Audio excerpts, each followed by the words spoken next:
Hoy nos da mucho gusto que se conecten y vamos a dar inicio a la conferencia. Muchas gracias, doctora. Buenas tardes. Agradezco a la doctora Paula por la invitación, a la doctora Nadima por moderar esta conferencia. Como bien lo decía la doctora, vamos a tratar el tema de los puertos. Para ello voy a dar un contexto acerca del comercio internacional y cómo es que los puertos se conectan a este comercio y van a añadir valor en toda la cadena del transporte y también a las mercancías en diferentes etapas. Primero tenemos que comprender que, según la Conferencia de Naciones Unidas para el Comercio y el Desarrollo, la economía mundial actualmente se encuentra en una desaceleración, sobre todo en las economías emergentes, niveles bajos de los precios del petróleo y una recuperación lenta y desigual de las economías desarrolladas. ¿Esto a qué nos lleva? El entramado actual de lo que es el comercio internacional se caracteriza, como les decía, por la desaceleración de las economías desarrolladas, y esto repercute en la recuperación de la Unión Europea después de la crisis del 2008, una sobreproducción de petróleo que ocasionó la caída de sus precios, que desaceleró a las economías emergentes y provocó una incertidumbre en la economía china, que finalmente fueron los puertos chinos los que rescataron el transporte marítimo después de un ciclo de oro, en donde el transporte nunca había tenido un déficit. La economía china permitió que en 2008, en la crisis, toda esa carga que no se movía en otros puertos se movilizara en los puertos asiáticos. Si nosotros analizamos lo que es el comercio o el crecimiento económico mundial, observamos que en 2015 tenemos cifras que alarman, sobre todo para países como por ejemplo Brasil, que tuvo un porcentaje de crecimiento del menos 1.5%, Rusia del menos 3.5%, y otros países despuntaron o mantuvieron sus crecimientos. Si esto lo graficamos, esto es el comportamiento del crecimiento económico mundial en el periodo del 2012 al 2015. Vean cómo Estados Unidos se mantiene más o menos estable. Alemania ha tenido una recuperación. Hay que considerar que Alemania es el principal exportador en Europa. Y los BRICS, que son los siguientes países, las economías emergentes, vemos cómo Brasil y Rusia cayeron a números negativos, India está creciendo, China tiene una desaceleración y Sudáfrica se mantiene en su crecimiento. Esto nos lleva a ciertas tendencias o a cambios en las tendencias propias del transporte marítimo, porque el 40% del comercio marítimo está siendo absorbido por lo que es la carga seca. Sí, esto representa un crecimiento del 4.9%, que son en millones de toneladas 2.47. De esa carga seca, 2/3 partes es el comercio contenerizado. Sí, la carga que proviene en contenedores, que está creciendo un 5.6%, es decir, 1.63 millones de toneladas.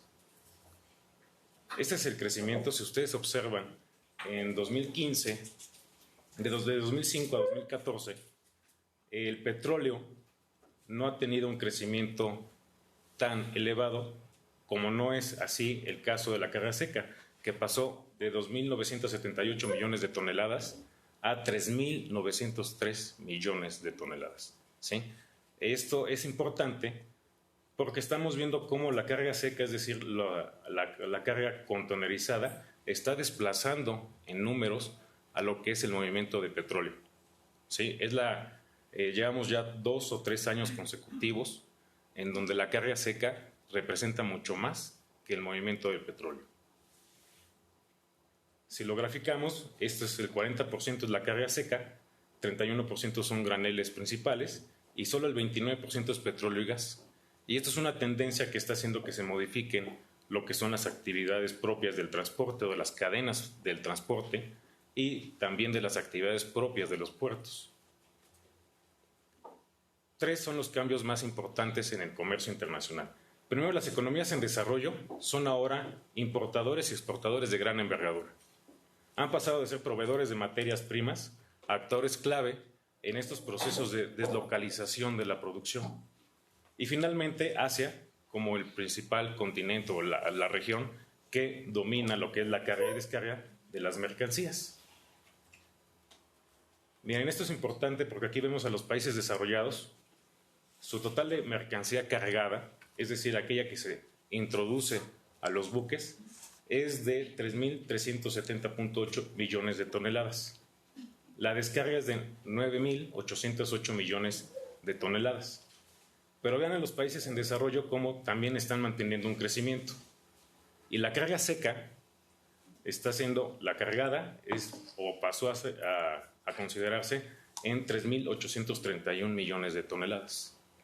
Y esto es muy importante porque es precisamente el comercio que están haciendo los países en vías de desarrollo. Vean cómo esto es el mundo, la primera parte de la gráfica.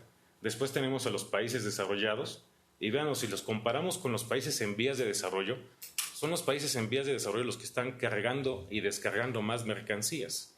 Es decir, se están haciendo los procesos productivos en estos países y además se están ampliando sus propios mercados.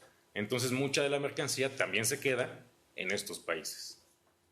Si lo vemos por continente, Asia, ustedes vean los números, la carga total cargada es de 3.826 millones de toneladas y la descargada es de 4.897 millones de toneladas. Si lo graficamos, vean cómo Asia es el que más carga y descarga tiene, pero además su descarga, que es la barra naranja y la barra morada, es todavía mayor que lo que está llevando otros países. Esto está diciendo que sus mercados están creciendo, ¿sí? Y esto nos lleva, o lo que hace la UNCTAD, es introducir una nueva forma de observar los servicios del transporte marítimo. Es decir, bueno, si estamos creciendo y estamos teniendo cambios en la propia estructura del comercio,